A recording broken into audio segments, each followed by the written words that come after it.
क्या आप विश्वास करेंगे कि एक मरी हुई महिला खेत में जाती है, मनरेगा का काम करती है, नहर पर जाती है, मनरेगा का काम करती है और पैसे निकालती है और पैसे निकालकर अपने घर चली आती है? क्या आप विश्वास कर पाएंगे? लेकिन आपको विश्वास करना पड़ेगा। ऐसा ही मामला सिरसा के पास अंजीरा गांव का है।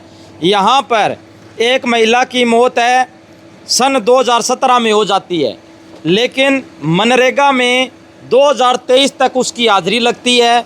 वो कभी तो मरम्मत और माइनर की रख रखाव का काम करती है, कभी कुछ करती है, कभी कुछ करती है, कभी गलियों की सफाई करती है और मनरेगा के पैसे हैं वो निकाले जाते हैं। महीने में कभी 7 दिन काम करती है, कभी 13 दिन काम करती है, कभी 5 दिन काम करती है।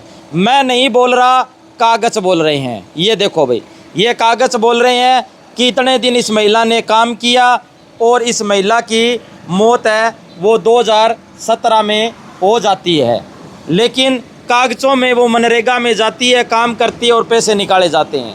इसी तरह ये आरोप लगा रहे हैं कि हमारे गांव में 8-10 लोग ऐसे हैं जो मरे हुए हैं, लेकिन मनरेगा में उसकी हाजिरी लगती है और पैसे पता नहीं कौन खा जाता है।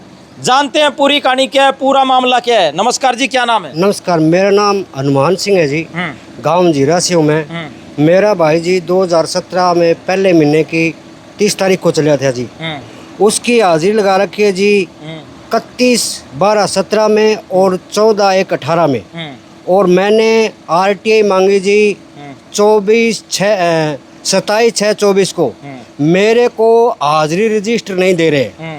फिर मैंने बहुत एप्लीकेशन लगाई पंचकुला, और फिर मैंने 25 को 6 आदमियों ने DC साहब के पास पेश होकर RTI मांगी, उन्होंने नहीं दी। फिर हमने वकील किया, वकील ने ये कागज़ सरपंच के पास RTI के लिए उसने लिख के दे दिया, भाई फ़ोन पर जाके निकाल लो। वकील साहब ने पता नहीं वो डॉक्यूमेंट कहाँ से लिए, ये वकील साहब ने लिए डॉक्यूमेंट, जिनमें 7 लोग मरे हुए हैं। उनके मृत्यु पर तक प्रमाण पत्र उन्होंने कटवाए हैं और ये मरे हुए आदमी है जिनकी हाजिरी लगेड़ी है। ये कोई झूठी बात नहीं। पैसे कैसे निकलवाए हैं कैसे नहीं, तो इनके पैसे कौन खा गया फिर? अब ये पता नहीं जी, ये तो जांच होगी तभी पता चलेगा। तो आपने इसकी शिकायत कहीं की है? हाँ, बहुत की है जी मैंने। फिर कुछ हुआ? नहीं, कुछ अभी तक कुछ नहीं हुआ जी। कितने दिनों से आप शिकायत कर रहे हैं? मेरे को 27/6/24 से मैं इसी काम में लगा हूँ जी। मैं एक मजदूर आदमी हूँ।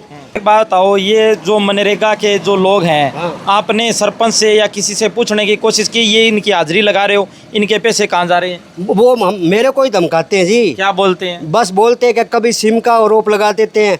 परसों पहले दिन मेरी लुगाई को रोक लिया जी। एक तो उन था, अब उनको ऐसे लगता है भी वो आगे तक पहुँच गया। अब जो पड़ोसी है और वो मेरी घरवाली को जो गोबर थापने के लिए प्लाट में गई थी उसको रोक लिया, रोक के उसका बट्ठल गिरा दिया। वो भी मैंने कार्रवाई की पर कोई कार्रवाई नहीं हुई जी। अब प्रशासन से क्या मांग करना चाहोगे? जो मनरेगा जो मैं ये चाहता हूँ इसका दूध का दूध और पानी का पानी हो, बिल्कुल ये हो। जो दोषी है उनको सजा मिलनी चाहिए, मैं ये चाहता हूँ जी। और कुछ पूरा रिकॉर्ड निकलवा लिया आपने भी, ये पैसे खाए गए हैं? हाँ बिल्कुल निकलवा लिया जी। मेरे पास इसका, मेरी भाभी का जो ये मृत्यु प्रमाण पत्र ही है, ये मेरे पास रिकॉर्ड है। पैसों का भी, पैसे का भी कोई पूछे तो मेरे पास रिकॉर्ड है भी पैसे किसने निकलवाए हैं। पैसे वो मेरा भाई है, उसने निकलवाए हैं। क्यों कि मैंने उससे पहले 1 तारीख को जब पहले महीने की 25 तारीख को लगाई तो वकील साहब ने कहा भी आप उस तेरे भाई का एफिडेविट ले। मैं उसके लड़के को गया, लड़के ने एफिडेविट दिया नहीं। अब वो तो कहीं न कहीं भाई आपका भाई भी मिला हुआ था पैसे निकालने में? और मिला हुआ है तभी तो मेरे पास कोई नहीं आता। कभी घरवाली को रोक लेते, कभी मेरे को रोक लेते, धमकी देते। आप देख सकते हैं, इनका बहुत ही गंभीर आरोप है भी मरे हुए आदमी हैं, वो मनरेगा में काम करते हैं और उनके नाम से पैसे हैं वो भी निकाल लिए जाते हैं। तो प्रशासन के लिए जांच का विषय है कि क्या अगर ऐसा हुआ है, अगर हुआ है तो कड़ी से कड़ी कार्रवाई की जाए। सभी साथियों से गुजारिश है वीडियो को शेयर करें। धन्यवाद, शुक्रिया, जय हिंद, जय भारत।